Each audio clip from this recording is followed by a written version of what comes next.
Carlos Condon is still unable to quite get over the decision hump. Kron Gracie is triangling people like crazy, which means it's time for Verbal Tap 2016, where we prove consistently fighting is way easier outside the cage. I mean, the way we talk about it, it just seems like there's so many things they could be doing, and we tell them, they just don't seem to incorporate it. I am your host, Kevin. With me, of course, Raph Esparza. Raph, how are you doing this evening? I'm great. How are you doing tonight? I'm ready for 2016. 2015 sucked. It had peaks you didn't and valleys, enjoy it? and it ended the way it should have, and now I'm ready for 2016 to start. You were watching Risen, the Pride fights live. Yes. At like 3 in the morning or 4 in the morning, something bizarre. I watched the Kron Gracie fight. Unbelievable. For those that haven't, he's been on our excited MMA radar for a while. You know, he's had some successful starts. Really looks good. Looked good again. I want to point out something. So, don't get in his close guard.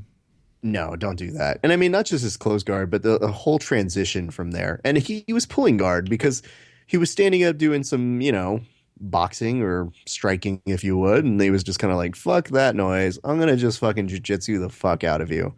And a couple things I learned during that moment. One, they had a Hickson cam that just showed his reaction throughout the fight. And I just thought, I need that in my life at all times. The Hickson cam would be great. Yeah. I need like Hickson cam for when UPS doesn't deliver a package and they call you and they're like, hey, he's baking a souffle and it's not coming out the right way. Yeah. Everything, even him watching American Idol, all of those things. The barista that's one side. Putting milk in and you ask them not to. Yeah. But the thing I really want to talk about is the fact that Risen, the name of the organization, which New Pride, if you would, a couple things. One, I didn't realize how much I missed it. Like, I really didn't. It was cool. It was so great to have goofy, ridiculous, freak show, dumb, amazing Pride rules, crazy fans, languages I don't always know, fights I can't even figure out why they're happening in the first place, a ring, people getting pushed outside of the ring. I actually so John Evans is like a night owl like I am. And I told Jevons, I was like, John, I want to make it very clear. If we're ever fighting in a ring, which we won't, but if we ever are, I'm just pushing you outside like those middle ropes. I have every intention of getting you two to fight in a ring. That's fine. I think the one thing that he knows is that if we do fight in a ring, it becomes very closer to professional wrestling, which does swing back in my favor. Mm-hmm. So it's fine. But if it's a cage, it's never happening. Unless it's a steel cage and there's, you win by climbing out, which he actually is a better climber than me. Not the point. Anyway. He was up, and I was just like, I didn't realize how much I missed Pride until I saw this. And I guess the other thing about Risen that was really weird is the fact that Risen had fights go on 2 nights. So I think one was going on like Monday or Tuesday night. I was barely even paying attention. And I just looked down, and I saw people were starting to put it on the Instagram. And it realized, on my perspective, that shit, this is the MMA version of You Up? Because I'm up at fucking ridiculous hours and I'm like, I think I'm going to go to bed. But instead I'm getting a text from Risen via the internet saying, You up? And I'm like, yeah, I guess I am. I'll go watch it. Am up here. Yeah, I guess. So I had given my wife an iPad for her Christmas gift. And I was like, she's like, what are you doing, babe? And I was like, oh, nothing. I want to spend time with you. She's like, that's great. And I get the iPad and I set it up. And she's like, what are you doing? I was like, I'm assuring that we get to spend time with each other, but also there's fights. And so I just put it on the background. There you go. Yeah. And that explains why you were watching the fights at 3 in the morning. Well, what did you see? What did you like? I love the Pride rules are back. One of the things that still cracks me up, and I don't know why, it always will, you're allowed to kick people on the ground. Like, you're allowed to knee them in the head or knee people on the ground. You're not allowed to throw elbows to the face, though. This is something that John and I, again, went back and forth on because John loves kicks. But when I was asking him about elbows, he's like, no, elbows are bad though. And I'm like, John, this is ridiculous. How do you get to say that one's like super good and the other one's not? That's my only question too. It's like, yeah, I get the argument that you're either going to let him or not, but. And then John went into some bullshit explanation that he always does, which is like, well, if you, and I was like, sleep, don't care. So let's talk about what happened. So they split it up into 2 nights. And, it's their annual, what they used to do in Pride for their New Year's Eve show. It was great because you got a sense of how ridiculous it is. And somewhere in all of this, they were doing a tournament, which you could not convince me was happening because we were getting it through stupid Russian feeds where we couldn't tell what the fuck was ever happening. Like at one point when they ended, they didn't just say like, okay, guys, that's the last fight. We'll see you again on, I guess the day after tomorrow. Instead, they were just like, okay, let's go to Russian Sports Center and hockey. And there's no transition. It's just hockey. And I see the like Russian equivalent of Karen Bryant being like, hey guys, it is a glorious day here in the cold. Let's talk hockey. So that was my first exposure to it. I guess highlights from the first day included the fact that Muhammad Lal, or King Mo, looked very vicious and very dominant. And on that first night, it was a little weird because, let's be honest, Sakuraba just should not be fighting anymore. Yeah, I saw your post about that, and I didn't see his fight. Did he just get beat up pretty bad, or was it? Shinya Aoki basically had his way with him, got him out, kept punching. Okay. Then Sakuraba would kind of like fidget, and then you just keep getting punched, and then more punching, and then punching to the punching. And at some point, I think the ref was just like, yeah, we're done.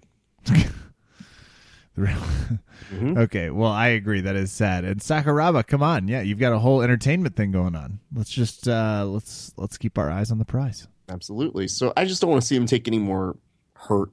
I like Sakuraba. He's a legend. So we can, hopefully leave it at that. And let me tell you this, Kev, in this whole night, and it was like a weird mix of like exhibition match, K1 boxing, like kickboxing rules, like MMA. So at any given time, you didn't know what the fuck was going on to begin with. And then they'd tell you, oh, hey, it's a kickboxing match. And you're like, what? Hold on. Who? Mm-hmm. Yeah. So that's night 1. But I want to say, in terms of night 1, there was 1, 2, 3, 4, 5, 6, 7, 8, 9, 10, 11. 11 finishes out of 13. So do the math. It's quite nice. So the next day, more of the same. You've got Bob Sapp in open weight shoot boxing rules, which apparently means that you can hit each other, but if you gush someone's head enough to split open, like a waterfall, they just stop the fight. Okay. So good to know, right? That is actually really good to know. Thank you. I do. Because that's my move. I go for the forehead gush. Like that's just how I. Oh, no. Side of the ear. And it also. Sorry, that one's disgusting to me. Akimbono Taro, a person who we fought before, and the weight class is just nah. Well, I'm impressed though. Why is Fedor? You can answer this to me because it's been something that's. Did you also see the like breakfast with Fedor commercials that were going on? Well, there was too much confusing. At a certain point, I think I just stopped realizing what was real life and what was tired sleep deprivation, because I'll tell you a funny story after this, but let's go there. Okay, but the question is, why is Fedor the person that they're choosing? Was this his idea? Was he just kind of the person that they wanted? You know what I'm saying? Maybe he's just the person who's like, I only have time during breakfast to do chit chat. And let's do commercial. That would be it. And he's, I guess, so famous though from Pride in Russia that they wanted him as their focal point. Yes. Okay. So he fought a guy who I lovingly nicknamed Jeep Deep, but it's Jai Deep. It was domination, no problem. Submission punches. I didn't even see him tap out. So sure, that's how stupidly outclassed, outmatched in every respect. So you were happy to see Fedor just kind of get to his old ground and pound style and really be good at controlling as he's transitioning. So that's that one side. I didn't even see the heavyweight final to that because they went to hockey. And again, once they put on hockey, I was like, fuck this noise. I'm going to sleep. Good for you. But other than that, there were some interesting moments. But we want to thank all of you who made the following happen, which is this. Our meme about Gabby Garcia went very well. And, as Kevin mentioned, you were up late. It's like 5 a.m. here in Los Angeles time. You put up a meme. You don't know what's going to happen. And, Kev, did you happen to see her fighting? I did not. Okay. This may be a discussion for another time then, but let's just talk about the facts, which are this. Her fighting skill was... Okay, let me start here. People make fun of Gabby Garcia for being big, and that's a thing. People really, really are always attacking her for that. And, there's sometimes some roid talk. There's sometimes, she's a beast. Oh, man, she's a man. She's a dude. I try to steer clear of some of those comparisons. Not normally your style of humor, particularly. Yeah. Like, you're a dude, or I don't know if that's humor or whatever it is, but yeah. Yeah, that's not necessarily somewhere I like to go. Which I appreciate just as a fellow partner in the comedy podcast. Right? Thank you. But I just feel like most of the time they're easy jokes. And, for the most part, she's never really done shit to any of you personally. However, having said all of that, going into the fight, I was kind of hoping, oh, man, I really hope she does well in this fight. And the bell rings, and oh, my God, that stand-up is awful. Her stand-up is terrible. Like, it's not good. That to the point me where a little bit. When she was up, and she had a height, like, she was just bigger than this girl that she was fighting, that she at some point started doing, and I don't know if you've ever seen this, but have you ever seen a fighter ever use standing hammer fists? Standing hammer fists? Yeah. Like rushing in and then standing hammer fist as a form of punch. Like jab, jab, standing hammer fist. And maybe that's still being too complimentary because she was mostly, and again, this is where some people may think the wrong thing of it, but I coined the phrase Frankenstein back spinning fist. Because that was what her hands were extended out to. Because what she was doing was trying to get a grip, or at least like feel the person's face, her opponent's face, with her her left fist, while also still trying to punch with the overhand right. So it's like literally monitoring, like, is your face there? Okay, punch. Is your face there? Punch. So then she threw a very violent back spinning fist, which ended the fight, or at least knocked down the girl, so that she could win by give me your lunch money. At least she's still really good at jiu-jitsu. Absolutely. That's so anyway, the nice thing. The meme that we put up that went viral, and thank all of you who shared it. It was very nice of you guys. Was of comparing the classic Simpsons Bart going to fight Lisa when doing a windmill. And I think there was one person on there who said, whoa, that's a little rough. And I was like, was it? Did you need to go back and watch that fight? Like, is that really it? There was one person who wrote World Star, which, man, that, like, honestly, that touched my heart and my soul. And there was one person, I think, on a conversation that said, whoa, whoa, whoa, Bart's windmill technique has a lot going on, more than anything that Gabby was putting together there. So we want to thank you guys for putting those very nice words together. So the event is highly recommended. Raph obviously watched it in the middle of the night for a few consecutive nights. Which, it's unclear why. But I guess leads us to the story I should tell you, Kevin. Go ahead. So I guess I was waiting to tell you guys the story, which is very funny to me, but also very real. I thought I had, apparently, the next day, because I was staying up super late, the day of, I think, New Year's off or something like that, or New Year's Eve, which is the only reason why I would have ever stayed up to really watch this. Sure. And more importantly, not let my cell phone battery die all the way down. Apparently, I didn't have the day off. Oh, so the last thing I'm pretty sure the people at my work see is me up at 4 a.m. posting stupid memes.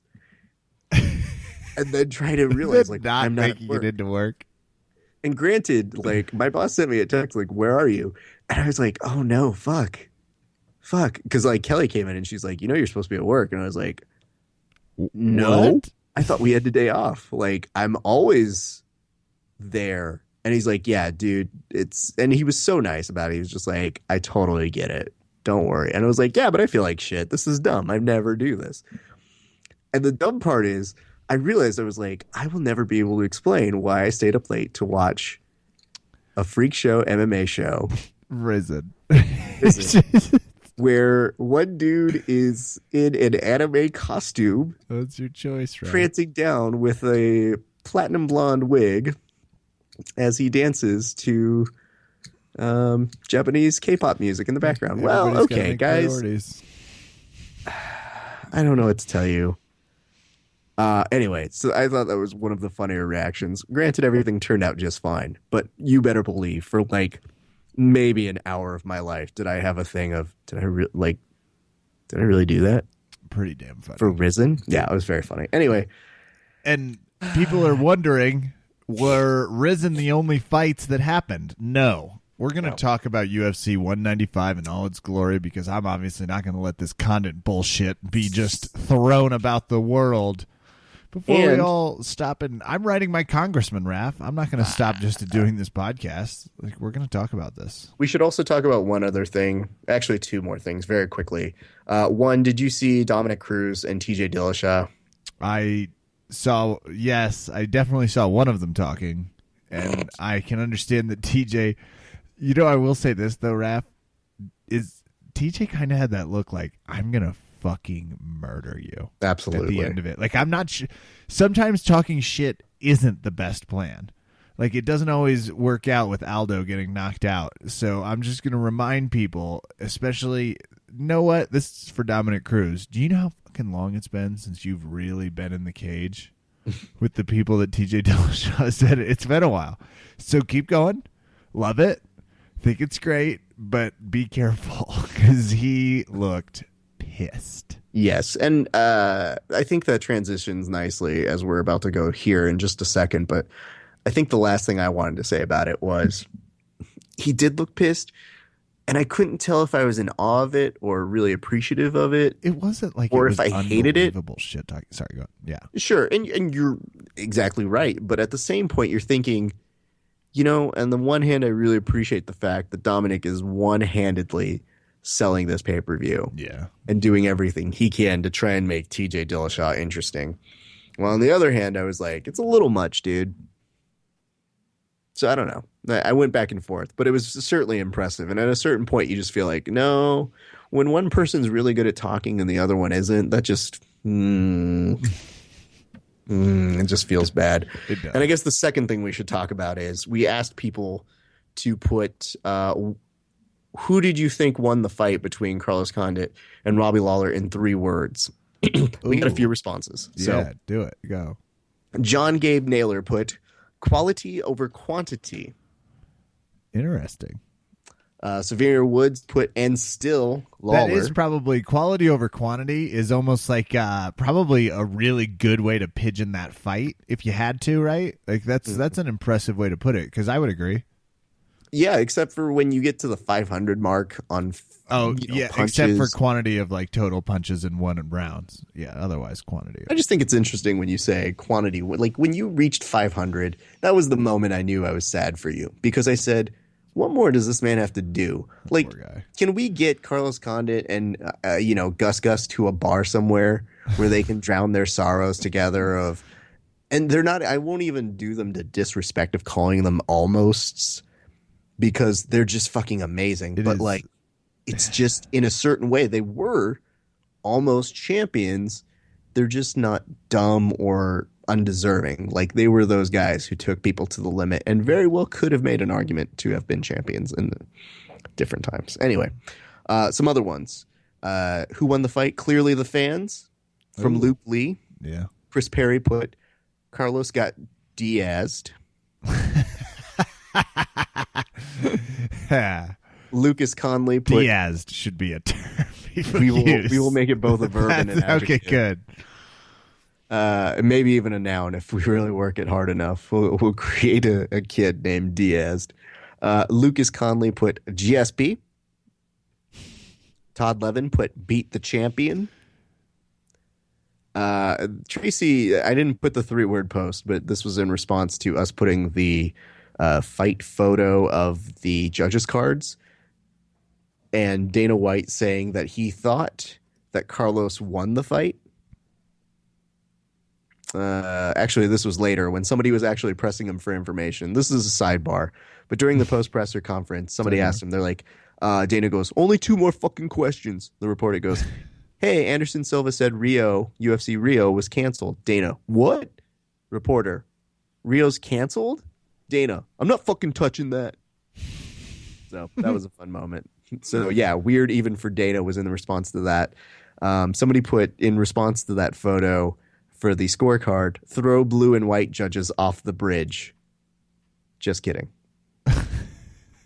So people felt fearful. Our good friend Lisa she was afraid of Carlos Condit potentially being someone who would retire. Sam, MMA fan, just put, it's a great fight and bad decision. Robbie's team told him that he needed 4 and 5 after round 3. They knew he would be down 2-1. Robbie's corner then told him he needed a KO after 4 because they had just put him down 3-1. So, What did you... Yeah, we're going to talk about it. And I'm getting angrier by the second. I know.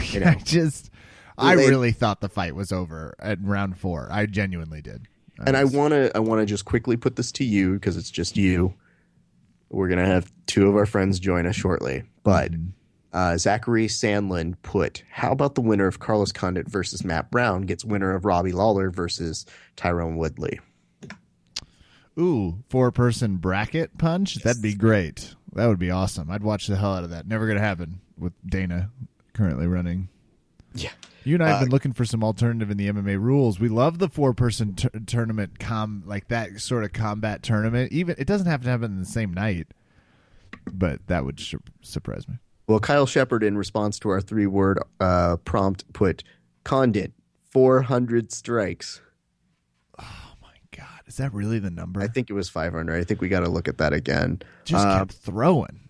But Zachary Sandlin, before he had proposed that prompt, said amount of strikes don't matter when they're taps to measure distance. Either way, immediate rematch on the way. Well, we're not sure, and we'll talk about that shortly.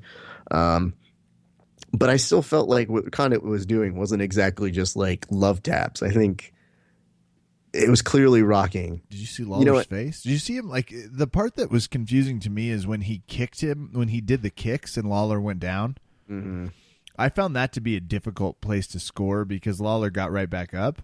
Mm-hmm. But do you score it as a knockdown? I would think you have to because it's caused by strikes, and it seemed like that to me ended up being something that did not count as a knockdown. Yeah.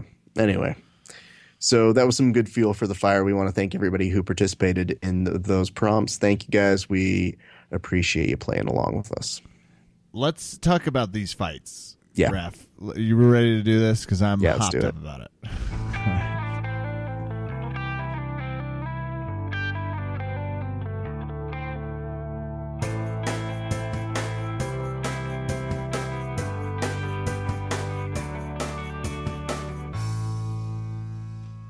Okay, so you guys know that yesterday we did a live broadcast, which is fun. I told you not to replace me. It was going to prove that I'm not that talented. And that's the whole thing is that when you realize, and there was a lot of shit talking about you, just to let you know at home, Kevin hasn't had the time to listen in to the podcast, so he has no idea what we said about him, which is great. But we had a whole bunch of fighter predictions that were brought to life by our 2 friends, Caleb Johnson. Caleb, you're back on the show. How are you, man? Good. I'm doing fine. How are y'all? Not bad, man. And then we've also got Eric Jackman, Ariel Hawani, Justine Bateman. One of those. I don't know. Boo. At New York Dick. Worst intro ever. Let me give you real quick, in case you haven't heard him on the MMA Hour. I just want to point out a design flaw in Eric's logic, which is it's funny when you make fun of the fighters and you mess up their names, but you mess up your guest's name. Oh, no. I would never mess up a guest name. That's fucking hilarious. Again. So, Eric, how are you doing today? I'm doing good. Good. It was a good fight night, so I'm feeling good. But I'm most happy about having Kevin back. I mean, that's the most important He thing. did try to suck up to you at the end. Let's be very clear. I'm sure. You could feel the heat between I'm worried about Jackman being nice to all me. of the Trust birds me. that both Caleb and I were getting in at Kevin's expense. But then he decided to try and save face and being like, Kevin, I love you. So that's fine. You can tell Kevin whatever lies you want him to hear. That sounds like the crafty radio personality that's gotten him on to the big stage. That's just my preliminary thoughts. And what big stage would that be?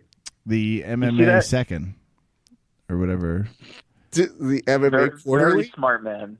I knew I loved Kevin for a reason. I mean, it's the brilliance is just exuding from his pores. It's just oozing. Let's put that on a quotable so that we can always resume back to that anytime Kevin says something unfortunate, or as what's probably going to happen here, Eric says something crazy. Now, here's the thing.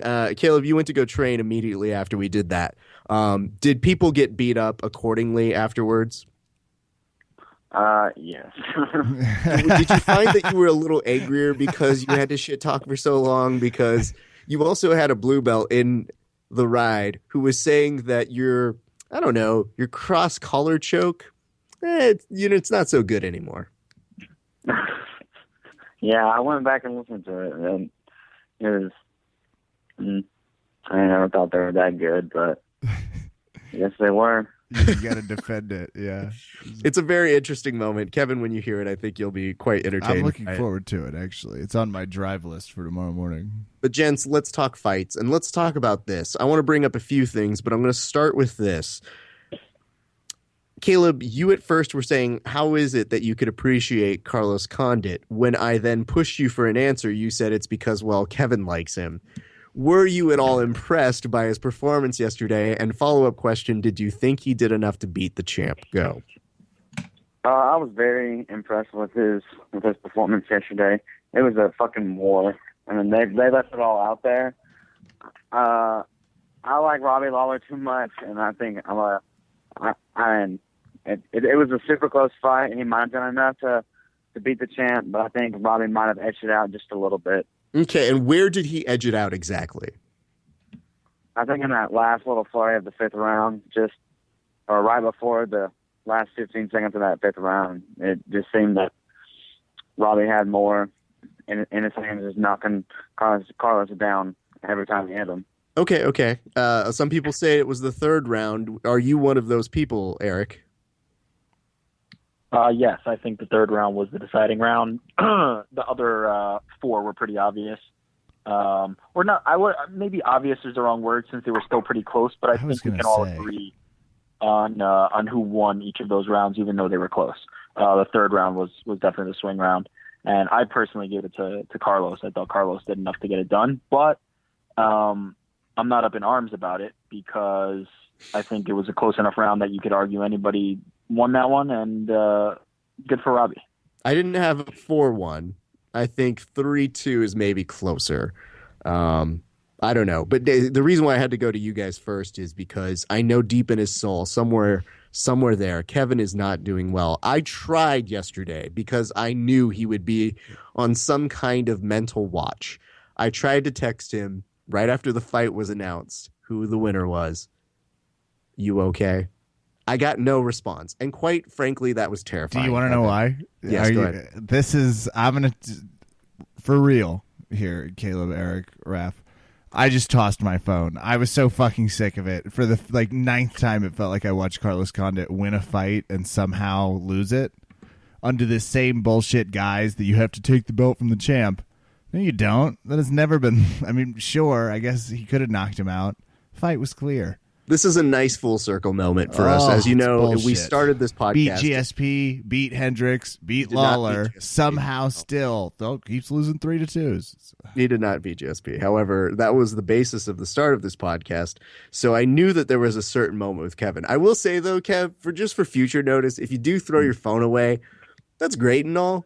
But it's really shitty in order for me to organize the podcast because I'm fair. I was you just okay? like, I'm done. I'm just no. And I'm like, I shit, put it I down. just did one podcast without him. Do I have to do this again? So anyway, so guys, clearly though, even though we may have some discrepancies on who won, and most of us are right and Caleb's wrong, but I think the important thing that we need to talk about here is how good of a fight this is. Is this one of the best fights in the welterweight division? I'm going to start with you, Rick. For sure, I think it's one of the best fights ever, just on the basis of the highest stakes, and the level of power that both of these guys have. They're both, pretty much known as finishers, even though Robbie's been in a few decisions lately. I think that's more due just to people, with incredible chins being able to withstand his shots. Carlos is no exception there. One of the best fights ever. Clearly a contender for Fight of the Year for 2016. Couldn't really quite squeak it in under 2015, but I think Robbie probably had the Fight of the Year for 2015 with his fight with McDonald. So, yeah, all the praise that it got on Twitter and everywhere else yesterday was well-deserved. Kevin, I have to ask you this. I had somebody who was talking with me about this yesterday, and it was right after we talked about it on this show, which was that it was a great credit to both not GSP, but Robbie Lawler and Rory McDonald, how they got bloodied in their fight, but they still kept fighting. And somebody told me this, and they said, ew, but isn't that kind of gross? Don't you hate those fights when they get all bloody like that? What's your response to that? No, it's amazing. Are you kidding? It's the best fucking thing. Ew, no, it's gross and blood. It is gross. I'm not doing it. I'm watching it. Does that count? That's fine. I tried to explain it. I was like, I think what we were really saying use the same explanation I use for porn. Is that not a... I don't know that that's going to apply here, or the fact that you forgot that it's going to be on record on vocals forever. Caleb, what was it that surprised you most about Carlos Condit? I know that you were only joking when you said it was there. Was it the fact that, yes, we were sort of predicting that Robbie Lawler was going to bring him into those really dogfight kind of moments, and yet he still pulls it out in the end? And were you surprised that he was able to withstand some of those punches? I wasn't surprised at all. I knew that Carlos Condit's a very, very tough opponent. I mean, GSP isn't the best finisher, but GSP, I mean, he knocks a hard punch. I mean, Robbie packs a hard punch too. And whenever Robbie brought him into those dogfights, and Carlos he just has a tough chin. Hold on. How tough? Caleb, this is my question to you, because I thought about this during, and I'm curious, Raph and Jackman. How many of Lawler's right hands do you think you could take, Caleb, before it would KO you? I'm curious. I don't know, but not too many, I don't think.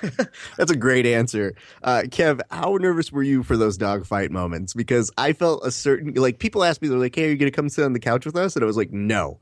My wife looked at me and she's like, there's a spot right here. And I was like, babe, I'm pacing. No, it's one of those fights. I got tensed up. Yeah, I started to put my left hand in front of me. And because simultaneously, Condit was getting into the clinch. And it felt like at any moment, Lawler could knock him out with a right, or Condit was going to put a knee through Lawler's face. One of those things was going to happen. Yeah. Jackman, what about you? Were great. If Lawler reared back, how many right hands can you take, you think, before you're down? I think the wind coming toward me to punch, just the idea of him loading up on it would fell me. I just like Raph, I think I could take down with a case of the vapors. It's his vertigo. I think I could take 3. I think the third one is what would do it. I put a lot of thought into that. So obviously that was great. Eric, the question I wanted to ask you too was, there's been some note that said, when people were so surprised, they were starting to allude to the fact that Joe Rogan may have been influencing people's ideas of how good Carlos Condit was. Do you think that was a factor in public perception of this fight? I think it's always a factor. I think the idea of, Rogan and Goldberg influencing people's opinion on a fight is kind of overplayed and overrated. People are not that dumb. If they're looking at a fight, they can see who's landing. But at the same time, I think it is a part of it. I just think that part of it tends to be overblown. So do I think that was the reason why many people thought Carlos Condit won? I don't. Do I think it had any influence on it? I do. But I'm not about to say that stupid MMA fan thing about watch the fight on mute and then you'll see who really won, because I think it's stupid. So And, just to rephrase my question, you wouldn't call it a fear factor? Yep, wow. It was worth it. It was worth it just to hear you on the other part of this line. 100%. That joke was just for me. And you know what? I was right to do so. America will show as such. Caleb, let me ask you this. Are you ready to see Carlos Condit retire? Kevin, you're in the wings on this one. I'm coming to you last. But Caleb, you're first. No, I don't think he should retire yet. But I think he should have had a warm-up fight before he fought for the title. He fought Thiago Alves, and Thiago Alves is a tough fighter. But he should have fought Woodley again or maybe Hendricks. Really, I still feel he's in play. Like, I feel because he's been in that perennial spot, if fucking Michael Bisping can find his way into high-profile fights for no reason, then we can make an argument that someone who actually has done something in high-profile fights, a couple of them 4 title shots, he should have the ability to come back in. So I'm gonna pump the brakes on that one. Eric, retirement. Where do you fall on this? You know what? I'd say as much as I'd love to see Carlos Condit continue fighting, when you really think about it, the dude is a family man. He's got a lovely wife. He's got a kid. And if he has made enough money in his career that he feels comfortable stepping away, I say good for him. I'm kind of sick of seeing these MMA fighters who didn't put enough money away and, have to keep fighting because they need that next paycheck because they're living, on those. But if he's in a spot where he can walk away with, his health relatively intact, I say good for him. So I'd love to see Carlos Condit keep fighting, but if he steps away, it would be a happy moment. Speaking of happy moment, Kevin, where do you fall on this? I know he's been sort of contemplating. He's made some comments about his fight career. So mentally, I'm still so adamantly in denial. It's hilarious. I wouldn't even fathom it, especially watching what he just did. His movement kept that fight moving. His movement was 100%. I was so excited to hear that Robbie Lawler credited his movement as part of what really the best thing that Carlos Condit was doing in the ring. He was saying when they asked her, what do you have to say for him? He was so complimentary of so many parts. He was like, dude, he's a tough guy. Every other word out of Robbie Lawler's mouth, be it consciously or not consciously, just because of what the fight took out of him, he said every sentence, he's just a tough guy. He's just tough. And from that perspective, I could get behind that. He left out and beautiful, but yeah, he is. Muting Kevin shortly. Caleb, all right, so let me ask you this. If he does retire, what do you see Carlos Condit doing? What other things could he be doing if he retires? Go. He could probably be like a paid sparring partner, or I'm sure he could do UFC on Fox or something. Be a commentator. I mean, he's still a smart dude. He's been hit a lot, but I mean, he still speaks well. You think that he would have the stones to be a good commentator? I think he could. I think he speaks well. So okay. I just like the fact that it's hard because sometimes he strikes me as very Keanu-like. Yesterday, even in his press conference photo that we snagged online, he had a sad Keanu face. And I was like, I would love to make a meme about this, but I respect him too goddamn much to do that in his possible retirement speech. So, pass. I'll go over to you, Eric. What do you think he should do if he's not going to be doing the fight game no more? Maybe he could be some kind of crash test dummy or something. No. Maybe he could. He's got the jaw for it. I don't know. I'll tell you that. He does. I really don't know. A lot of guys tend to, go into the gym business or, stay in the sport in some kind of way. I think he's got the kind of analytical mind to do something like that. But I think he's one of those guys who, once he's done with MMA, is going to be done with MMA. Really quiet, yeah. So I think he'll probably disappear, do something else, and I'm sure he'll be great at it. But, at the team he's got down in New Mexico is not going to let him make a bad decision. Yeah. So whatever it is, they'll figure it out. Okay. Kev? Aside from being your lover, that's not an option. You cannot use that. Okay. I was going to go personal life coach, but you're reading between the lines. This is easy. Slot receiver for the New England Patriots. So you want him to go from a sport where there's less concussions to more concussions? I just think he'd really thrive in the Belichick system, and there's no real telling. Wow, I thought you were looking out for his best interest, but clearly not. If you're I think he'd be a Super Bowl champion. I'm saying this is a great move for him. He'd probably he'd probably get 1,000 yards next. I just feel he'd have some sort of PTSD and start taking out defenders with kicks. That would be seems legal. Amazing. It does, and the paycheck is definitely an upgrade. 1,000% upgrade. But he also strikes me as somebody who's like pretty economical with his money. So like, if he became super rich, like on that level, from the football pay, I think he'd just still be like, yeah, dude, still living in my own house. Like, it's cool, man. Like, whatevs. We'll come back to parts of that paid later. Assassin. He could go. I don't know. Fix. I would. Honestly, you get him and Keanu in a movie together, like John Wick 2. Done. Ooh. Done. Because I think he could play a really good bad guy in movies, like a quiet henchman in a Bond film. So that's where I would probably start pitching if I were his people, and if they are as smart as Eric is suggesting here. Guys, I have another question to ask you here, which is this. Where was Andrei Arlovsky yesterday? I know this is especially sad for you, Jackman Caleb, knows people. He might be able to tell us. Oh, it was so hard to watch. That was so hard. I don't know. He probably was still in New Mexico because he wasn't there whenever he got knocked the fuck out. So, it was sad to watch that. It was not the easiest to watch because he had that wobble walk where you get. Oh yeah, he was like knocked out and then knocked out again. It was. But like it's that like you know when you fall back for a chair and it's not there. He had that movement. Oh yeah, he had that like where that dude walks into the convenience store trying to get more beer and he just kind of stands and then falls. It's a beautiful poetic segment we have with our Texas fans here. Nobody can say it as beautifully as that. I think that's about as good as it's going to get.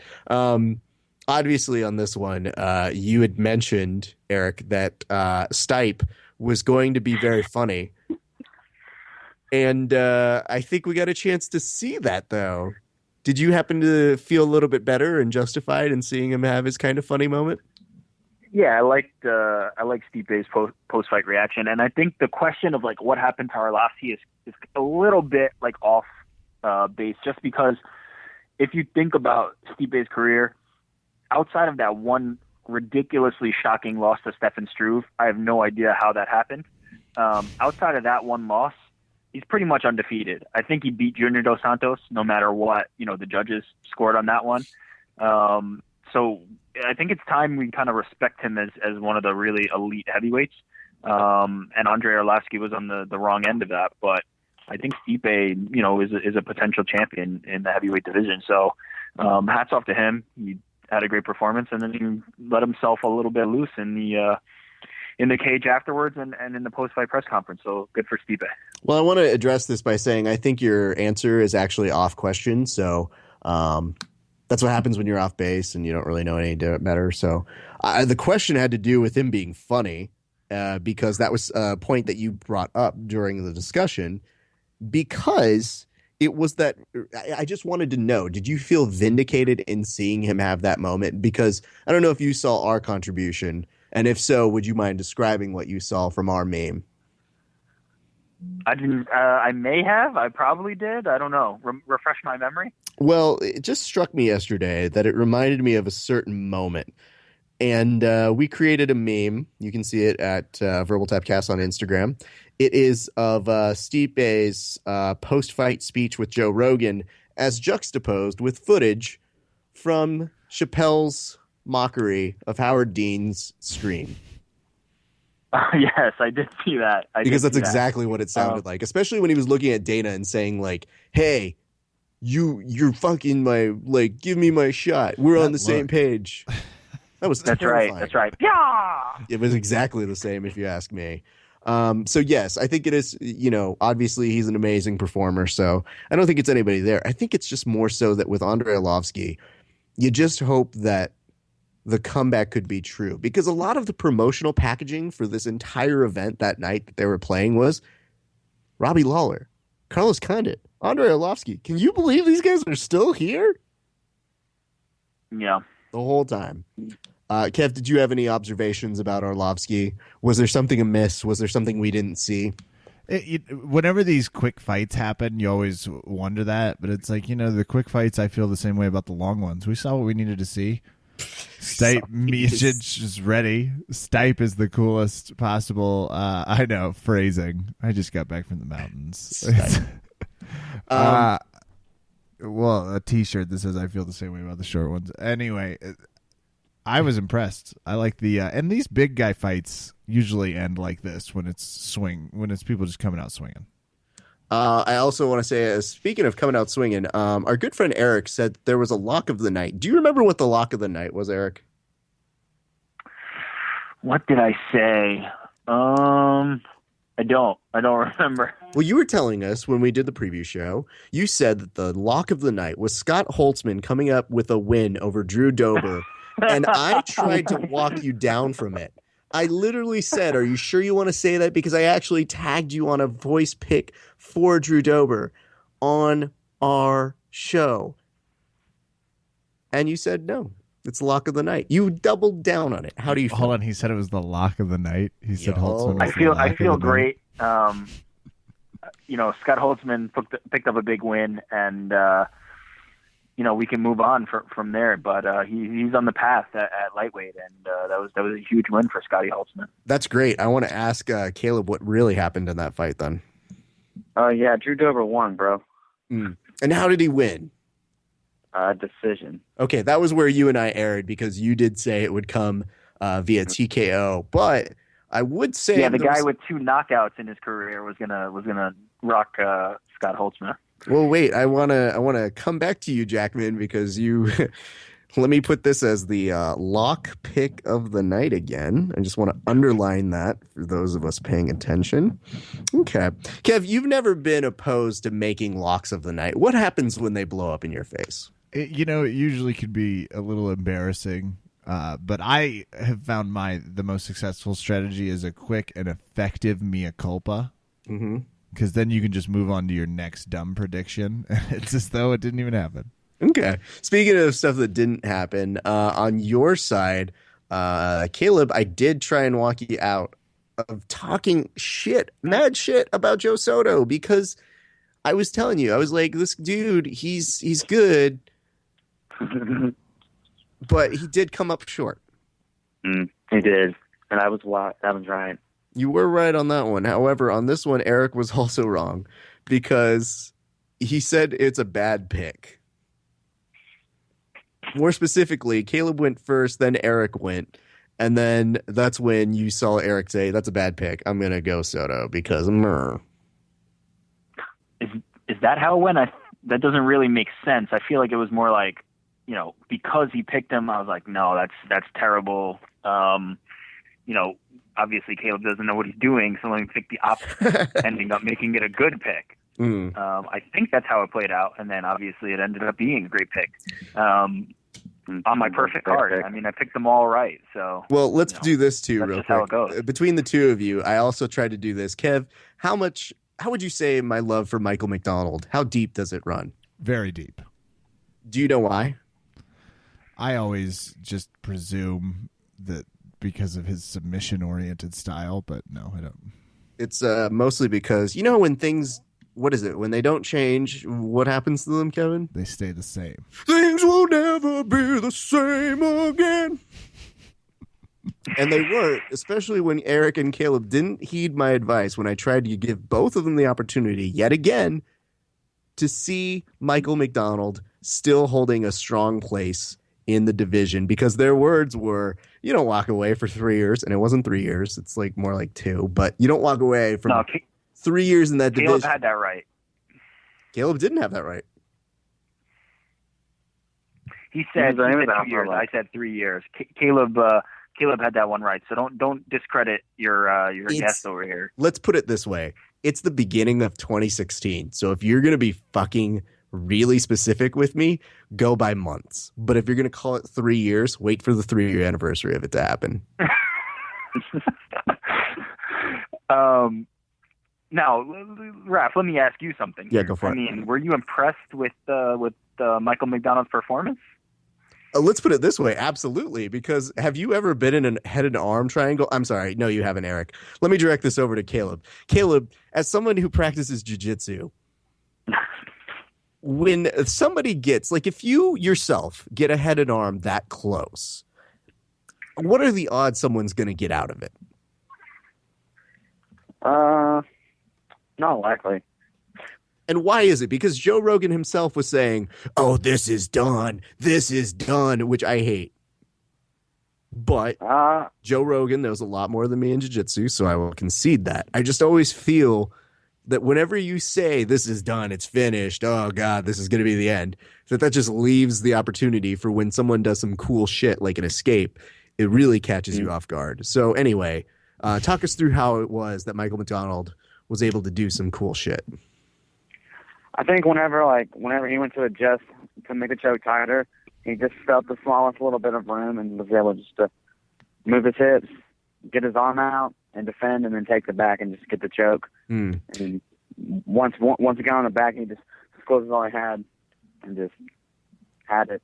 This is good stuff. And Kev, then I have to ask you this as the other proponent of the head and arm triangle choke on this show. It is the move of the podcast. Did you not get a little scared that you're like, oh no, don't look at that, anybody? That's our jam here. I always, yes. And the head and arm, can I also say and this is where I feel like it's the reason you and I love it. It's really camera aesthetically pleasing. You know what I'm saying? Like sometimes you can't see an arm bar or the guillotine choke is hidden, but with the head and arm, it's so visible. Mm-hmm. And, you know, I have to say, that wasn't one of the only cool things that happened. That was a great way to end the preliminary on Fox Sports 1. Do you guys have any notes for Albert Tumanov and Lorenz Larkins? Because it seemed that there might have been some outrage. Did either of you feel that? Let's start with you over Eric. No, I thought split decision was fine. I mean, that's about as close as it can get. I was fine with it. I think Larkin fought a 5-round fight when there were only 3 rounds, and if it had gone 2 more rounds, there's no way Tumanov would have gotten off the stool in round 5, or at least his leg would have been kicked out. So I think it was, just he ran out of time. Lorenz Larkin did, but put up a good performance. Tumanov is no joke. I think the right guy won. No problem. Caleb, with that did you have the same feeling, or were you different on that one? Well, I mean, I chose Lorenz Larkin, but I completely agree that Albert Tumanov should have won that fight. He outboxed him. If the fight would have gone a few more rounds, I don't think he would have gotten off the stool either. I mean, those leg kicks were killing him, but he kept his composure and just kept using his boxing and was just able to get the decision. You did mention this, and I don't know if we really pressed on it. Did you say you've trained with him before? No. Oh, what did you say? You just picked him? Yeah. Okay. And you were saying that he was the man at 170, yeah? Yeah, he was. Not last night. All right. Yeah, not last night. But, sometimes you don't show up. It's true. Kev, I have to ask you this, though. Do you love translators when they go to the end for the post-fight interview, especially when the translator adds extra words when the person hasn't spoken yet? I swear to God, the thing that drives me the most nuts, too, about this is every time it's like they've never done this before, or they've never talked out how it's going to happen, because they'll look at each other, and it seems like 1 out of every 4 interpreters for the UFC struggles to explain the basic questions that Joe Rogan is asking. Yeah. My question is this one of those times where they could just remove Joe Rogan from the equation, or is that not a possibility? No, I don't think so. Do we have to have this third layer? Nah, you got to do the thing where, you have Joe holding it, because somebody's got to ask the question. And otherwise, I don't know. Sometimes the translators don't even give a fuck. They're just like, what do you want to say? Great. Thank the fans, my pride at home, crunchies, etc., etc.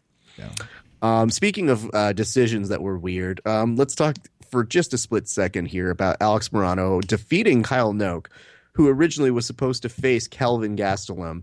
So, again, I'm going to ask you the same question, Eric. Was that a right call? tough. I think Noak won the first 2 rounds, but I'll say, under pride rules, I think Morano won that. If we're going by who did the most damage, who was looking to really finish that fight, I think it was Morano and not Noak. That said, the system we have is a 10-point must system, and I think Noak picked up rounds 1 and 2. So I think you have a case if you're upset by that decision. Kev, I have to ask you this because I was genuinely concerned with this. If he had been fighting Kelvin, I just couldn't stop thinking about the entire time of having somebody who didn't just press, but who could get that clinch or who could at least press that wrestling. Yeah, against I just thought that was going to be a really bad matchup. I didn't know that I saw the Kyle Noak of yesterday ready to take on Kelvin Gastelum. Was I alone in that? Did you? That was going to be the part I was shocked by. I thought Alex Morano, whom we've seen fight before and is a tough guy, who does. I was impressed that he was able to take the fight shortly, but Kyle Noak didn't look good. He just didn't have that sort of quickness that he normally does. And I was going to ask if you knew anybody know any insider stuff. Was there a problem with the weight cut or anything? It was a wrist injury. Okay. It was weird because I saw Gastelum behind the scenes at EBI, and I wanted to be like, "Hey, man," like ask him a stupid question, but I didn't have one. And then a couple days later, it was a wrist injury, and I go, "Motherfucker!" I knew I should have asked him something. It wouldn't have given me the scoop. Like he wouldn't have just fallen into it and been like, "Oh, Raph, the weather's pretty cool, but my wrist hurts." Wishful journalism sometimes, guys. As we start to wind down on some of these picks, I just want to ask you guys, how nice did you appreciate Brian Ortega's triangle choke, especially when it looked like when we're going into the 3rd round, and Caleb, I'll address this to you. We had talked about the fact that the Gracies were a big part of it. So end of 1st round, Hender's doing his usual, "You're doing great. Let's look at this. Let's, what are you doing? Come out to deep waters. That's exactly what we're going to do. Deep waters. Okay." And then when they got to the 2nd time around, they were a little more quiet with him when he finished the 2nd round. Caleb, did you feel that he was going to pull that off in the 3rd? I don't know. It was really hard. He was really like disguising his jiu-jitsu or like his striking through jiu-jitsu. I thought he was going to finish that Dars, but whenever he went to mount and threw a leg over, rolled around, it was just you could just tell it was over. And then the dude's named T-City for a reason, and we were both wrong on this one. Yeah. Well, that happened a few times, so let's not, really. I am curious about this winning totally. business. I'm ready. Eric, I have to ask you on your side, just in terms of that fight, was there anything that you thought that stood out to you? Was there some concern over T-City that we should be thinking about? Or did you think at a certain point Diego could potentially finish that fight? Yeah, I mean, obviously I thought Diego could finish. He's got punching power. T-City's not quite a stand-up fighter yet. I mean, there was nothing real, that the result of that fight wasn't that shocking. Diego was an underdog, looked good for 2 rounds and then lost. I mean, that's a position Diego has been in before. And on the opposite side of that, T-City's been in a position where he's been down and then picked up the win. And just in his last fight against, I think it was Thiago Tavares. So I'm not, I wasn't surprised by anything that happened there. And his jiu-jitsu is A+, top notch. And it was fun to watch. Definitely. And we want to give a nice shout out to Abel Trujillo for his wonderful guillotine choke. I thought that was superbly impressive. Some good jiu-jitsu. Some very good submission attempts. Yeah, he won Naga. Yeah, of course. You can't overlook that. That should have made it out. I couldn't believe that reference actually made it in with Joe. When Joe referenced Naga, I was like, wait, why are we talking about Naga? How did Naga ever enter any UFC conversation? Not that it's not, a thing, but I just thought like, oh, jiu-jitsu, what are we doing on here? Are we going to start mentioning IBJJF too? That would be awesome, by the way. I've never heard that done before. I'm thinking about it now. Yes. Never heard IBJJF mentioned. You would lose fans. Well, they always say world champion whenever they refer to someone's jiu-jitsu. Yeah. So it's always on that brink of, yeah, that sounds about right. I also wanted to ask you this. Caleb, this was so important to me throughout the night, which was how much did you hate thinking about the concept of MMA math as you were watching all of these fights? Oh, every fight that I use MMA math with just kind of backfired in my face. MMA math doesn't work. I'm so glad that it sounded like I prompted you that as like a PSA that I'm making you cut on Don't MMA math. use MMA math every day. Someone uses MMA math and they lose bets. Dear kids, every day, 10 to 20 pickers on UFC fights lose their picks and their livelihoods. Unfortunately, we're not going to kill you because, frankly, you outrank all of us in this. So let's do this. Before I talk MMA math, I did want to talk about the last thing, I think, being let's see what the last fight was. That was it. Yeah, the Kish was very, very dominant. So I'm glad that both of you picked that one together. So that's good. Dustin Poirier, did you feel a little shine on you there, Eric? Knowing the fact that your opposed twin apparently picked up a win? I mean, that was the lock of the night, as I said on the show. It was not the lock of the night. Yeah. Fucking dick. Wait, In fact, I I wasn't even going to bring this up, but now you're forcing my hand. My hand has been forced, and I'm going to bring up the fact that the two of you together, as a united front, said that Garcia was going to beat what's his name? Incorrect. I did not pull the what's his name card. I would never disrespect somebody who steps into the cage by calling them what's their name ever. Yeah. How dare you? Did. Sir. Yeah. Okay. Don't worry. You know the best part about facts, Eric? I'm sure you're going to tell me. They're true whether you want them to be or not. So, I don't know. Is that the best part? yeah, it is the best part because they always come back to haunt you, especially when you're trying to pick the lock of the night, Eric. Well, look, I know that the two of you were following this closely. Eric, do you know what happened? Do you know what the results are? Don't say if you do, but do you? I do not. Okay. I really don't. Okay. When I go into these, I kind of play it on the fly. Okay. Well, are you scared right now? Because we started going through all of these and now you're starting to remember what you said? I don't know because I don't remember. I don't remember what Caleb picked either. Raph, it's hard to be scared when you're ignorant. Checkmate. Raph. Yeah, when you don't know, then can't be scared. Okay. And Caleb, let me ask you: do you know the results? I do not as well. I went back and listened, but I fell asleep before I could finish the podcast. Well, that's a wonderful way to talk about your experience on our show. Yes. Yes. Yes. Wow. Oh, no. Eric, if I can clean up what he said here real quick. What he said was he fell asleep listening to our show, not that he plays the MMA hour to fall asleep, which is an accurate statement. No. I was listening to the show after the pay-per-view to see who he picked too. Yes. No, I got that part. All right. Let's results. Well, what's the deal? Are you going to leave us hanging? I just wanted to know if you wanted to know. I want to know. Can I hear them? Oh, Let's yeah, do let us this. know.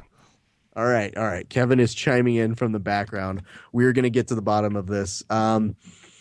Let's do this. Let's say, Eric, would you be surprised if I told you that Eric got 6 out of 12 fights correct? Yeah, that sounds about right, to be honest. It wasn't a great night. I really thought Kanehara was going to get it done. I thought Garcia was going to get it done. I thought Tony Sims was going to get it done. I thought Brandao was going to get it done. A lot of misses there. So that sounds about right. Okay. And let me ask you, Caleb, would you be surprised, though, if you also got 6 out of 12 question prompts right? Usually sounds about right, 50-50. Okay. Which we definitely want to say is a passing grade here in America. Everybody knows 50%. Well, at least in Texas. Whoa. Everything's bigger in Texas, including the illiteracy. Wow. Kev, again, he's close to where you live. Brown belt. Oh, Ixnay, shit. Sorry. Yeah. on the insults A. Back A. Next day, back A. Yep. He also, I think at one point said, don't let me ever get your back to me. And I have remembered that. So Noted. I'll for put the that record in my here. Caleb journal entry on training. Well, gentlemen, you know what that means. That means we have a tie, which comes down to tiebreakers. Oof. And I have news for you on this. What if I were to tell you that both of you were correct in picking Fight of the Night as Lawler Condit? Wow. You two are good. There we go. It's pretty good. You Way guys are better coming than out me or- super tiebreakers, right? Anyone who's ever done this. Oof. Now I'm getting nervous. Now, before we get to the result here on this one, let's go over the stakes. What was it that Eric is going to have to do, Chris, if he loses? Who's Chris? Sorry, Caleb. Yeah, I read your name. We were just at a blank of moment. Yes, Caleb. Sorry. Well, originally it was a 15-second video explaining how Texas is better than New York, but you said 30-second video just because. Because I'm awesome. All right. And vice versa, Eric, what does Caleb have to do for you? He's going to have to award me my blue belt on video with his entire gym clapping for me, which is going to be glorious. Okay, great. And you say which is going to be glorious? Do you feel very positive that that's going to happen? I really don't remember, but confidence and ignorance has gotten me this far, so I will continue that path. Okay, and Eric, let me ask you, what is it that Kevin has to do? Well, you know what? That's kind of your stipulation, so I'd feel better if you told him. Actually, it wasn't quite my stipulation. You guys were the one to prompt Kevin needing to do stuff. I feel like we started it, and then you kind of brought it fully fleshed to life. Great, Caleb. What was the criteria for Kevin? Oh, he has to do a 1-minute video of how badass the winner is. What? Something like that, isn't it? Well, okay, here's what it was. The two of them, Eric wanted this because he's trying to, again, change history with his revisionist ways. When both of them came on, Kevin, at the very beginning of the podcast, they both made a demand that you have to do something. And I was trying to, say, Kevin's on vacation. I don't really know how bad I feel about, or how good I'd feel giving him something like this. And then they mentioned you should do something. And I was like, all right, well, what should he do? So Eric pleaded the case that you should have to give a 1-minute speech at the very top of the next show where you try to make an impassioned, kid late for school excuse as to why you couldn't make it on that episode. I could do that. Okay. Now, the other part of that was, and it later got amended, was you have to do a 1-minute promo as to the winner and say what it is that makes them amazing on the show. Same show. Okay. Why? Why do I have to? I'm going to leave that over to Eric, your best friend. Eric, why does he have to do it? Well, remember, I wanted something different. I actually wanted you to do an entire show where every time you opened your mouth, you had to begin with meow. And Raph walked us back on that because of how badly the Your Majesty bit played last time. Yeah. He totally forgot after one episode. There was no way. Multi-episode arcs with Kevin are very difficult to pull off. That's true. Am I in this now? I'm confused. So who won and why am I spotlighted? Whatever. I'll do a video. Sure. Great. The thing is, Kev, you were... Oh, God. You just had to do it no matter what. Now, no. Now the answer's no. No, you had to do it no matter what. That was the whole thing. And we have you on tape saying you'll do it. So you don't even have to make a video. You just have to say those two things on next week's podcast. Okay. Will do. Okay, great. Well, gentlemen, I have the results for you. The results are as follows. Neither of you picked an additional fight of the night.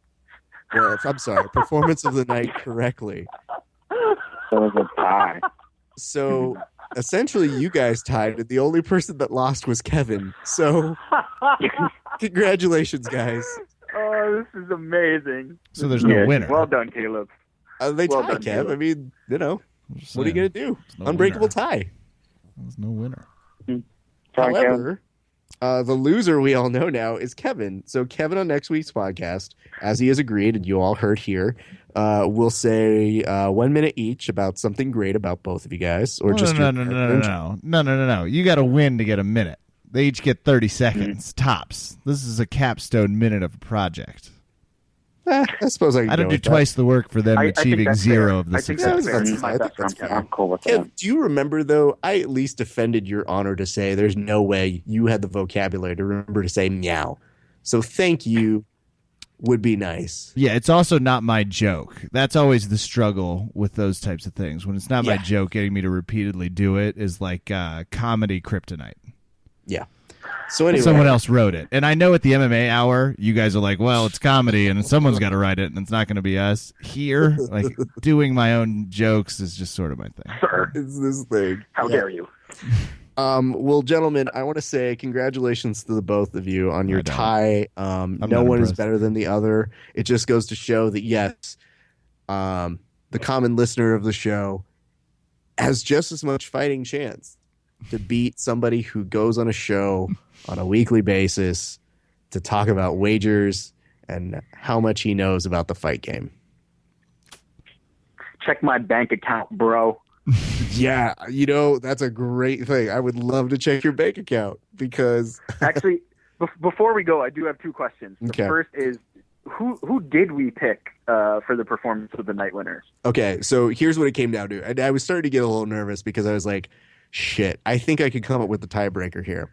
And it's really going to be unfair because the performance of the nights, I think this is Eric's. These are his. You had picked Brandao, who did not win, and Poirier because he looks like you, quote unquote. Then on Caleb's side, he actually had the foresight to pick Robbie and Arlovsky. So you both had one correct person who at least won a fight and one incorrect person who didn't win a fight. So even on that kind of criteria, I was like, And if you really think about it, Robbie probably was the more impressive showing. But I was like, I could make that argument. But here's the biggest real fuck up of them all. The person we all have to hate right now, and Eric, I'm going to ask for your response, is Stipe Miocic, because he was the one who demanded a Performance of the Night award, even to the point that Dana said, he was fucking threatening my life. I had to fucking give it to him. And then he gave him a high five in the post-press conference. So really, he fucked things up. Your response, Eric? I love Stipe Miocic. He's the man. Fan of the Cleveland Cavaliers, just like myself. And I think, what this comes to tell us is that Caleb and I are really, really smart and evenly matched dudes. Mm-hmm. And that, as always, the loser in all of this is Kevin. Absolutely. I think that's the best fact that you could find, and a clear difference from where you ended the last podcast, praising Kevin. But Caleb, what's your response? What do you have to say about your partner here? Well, I mean, it was an even matchup, but in the end, Kevin's still a loser. So it's nothing new. Kevin's fine with it. That's true. Gentlemen, I can't thank you two enough for coming on the show. I know Kevin can't, but... Didn't say thanks. Not interested in thanking anyone. I mean, what did they do? They just came on. It took an hour and 21 minutes to tie. Thanks. It's amazing. Everyone's glad they spent their time on that now. I'm so happy we did this segment. Like, honestly, you know what the best part is? Just sitting down, waiting for the slow burn. No, people watch the Vikings and the Packers in primetime for a tie. That's what they're doing.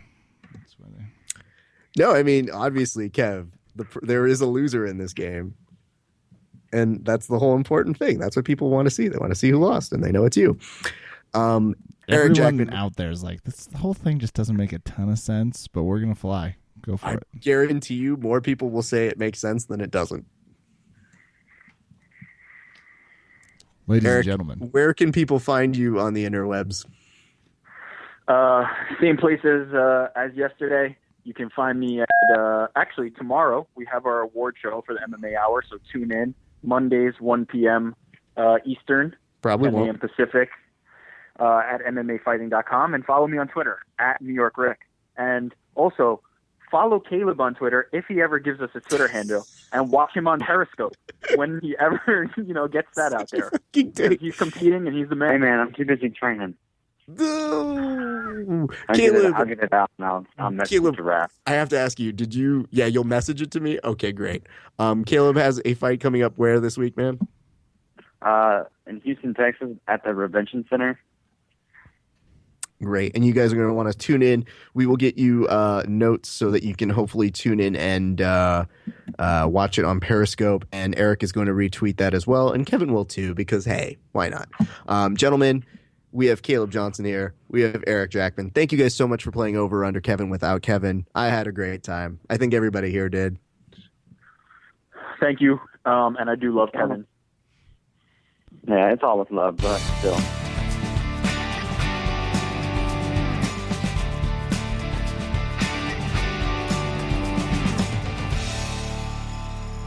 Raph, what a podcast. I'm glad to hear people are turning around and because, okay, here's what happened after the fights. The reason, in part, I shut my phone off is because I didn't want to see everybody explaining why Lawler won the fight. You know that I'm the first one to tell you why you're wrong. That's why I was just done. I was like, no, everyone's going to be like, once again, the love taps or whatever people say. And it was just like, I have seen him beat people in the cage. I have seen the champion look at him and say, well, it did kind of feel like he won. So it's good to feel the vindication that I'm not just being a homer in this regard. No. I thought this was robbery. I thought he deserved it. I thought it's one of the Lawler, by the way. Absolutely, and it's a testament to both of the guys. It's that shot of the two of them with their hands on the top of the octagon is going to be iconic, I think, for years to come. I just feel that, when they say you got to beat the champ, I thought that's about as good of a statement as you can make to beat the champ, because I understand there's those discrepancies of the fight's closer, but that was a fairly good argument. Well, Carlos, as a friend of the podcast, we are obviously we think you have a future still in this fight game. So I'm hoping he gets the title shot. Let's do it again now to just go back. And I know it's hard to with Tyron Woodley and the way it's set, but. Well, I also feel the two of them have some injuries to recover from before we do it all over again. Why? From what?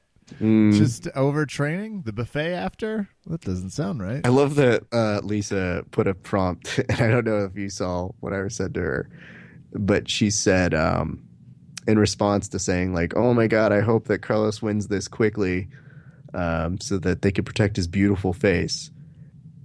And I said, word for word, that was exactly what Kevin just texted me. Dispel it quickly. Well, people were looking out for my well-being, and I appreciated that, Lisa. Yes. I mean, we're all in the content corner, and that's going to do it for us tonight, Raph, which means it's time for some shout-outs. Okay. I'll start. I spent the week in Breckenridge with my family. We got a little stomach flu problem, Raph, that invaded the house. So night one, took my sister to the hospital. Night two, took my girlfriend to the hospital, and this was in between myself going down pretty hard. So shout out to the family. It's hard to go the first 48 hours in severe pain and sickness, and we're talking dark days. I'm sorry, man. I mean, only 2 hospital trips in 48 hours.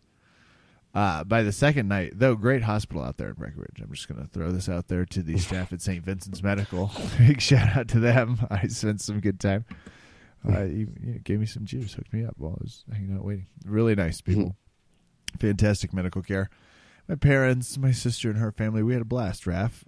We ended up coming down the mountain. My father, myself, and Victoria went up, and I stayed on the snowboard long enough. I fell a few times, but we made it all the way down.